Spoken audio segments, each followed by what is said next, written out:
Bu fet. Bura tuvalet. Bir de Kanal müəllim baxırdı. Savxoz şey işte nədir bu dəmirə dömürə Hə. baxanlar. Kim bakırdı o? Kanalı vardı rəhmətli. Ha, bizim dövrümüzde rəhmətli Qüdrət. Yo ondan sonra Əmrah gəldi. Ha. Səslər. Ha, burada da daş taşırdı. Biz de məktəbdən çıxıranda Kimdə nə acığın vardı onu çıxırdın elə. ha, Kimdə nə acığın vardı onu çıxırdı. bizi gələndə mehriban gəlirdi. Qaydan da qıra. Çıxıranda elə dalaşa. O da orada kazarmaydı. Oradan da gelen var idi.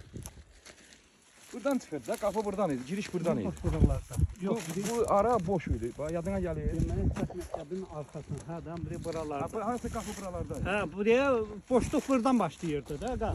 Bir ha bax oradan. Sava. Daha bax. Kələslərin başıydı. Ha işte olan. Bax de bura boşluq. Ha, boşluğuydu, burayla ev gəlirdi. Hər dənin müəllimləri bura. Ha, burayla ev gəlirdi. Bir də şey Qadın müəllim çıxıl maşını var, maskıyı. Burayla getmə, o çaxırıdan yerib çıxırdı, amma bax burayla biz... O piyada. Ha, piyada Piyada gedirdi. yolu idi. Ha. Ha, Bax, bura bizə bir uzaq gəlirdi, amma baxıb buradan baxırsın, budur buradır. Ha, məkan bir şey bura. Ha, Kapıdan ön gidiyor. gedişi var ha. Ha, gözəl günlər ha. Ayıq gəldi o günlərə.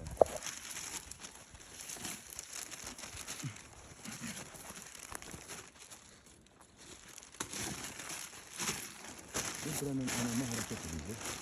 Ha, baxırsan ki, Geçen hərəkətdən günün ziyadı qalıyor. Yol o değil oradaydı. Bax, yol oranı. Bizim qalıqlar. Ha, Üzümün bura, içi ilə atılıyor yol. Üzüm vaxtı bizə nə qədər üzüm olur bunların üstündə. qəşəng özüm. Ha, bol kimi oldu. Hə, dədəniz adın çaqqal yeyib eləyər.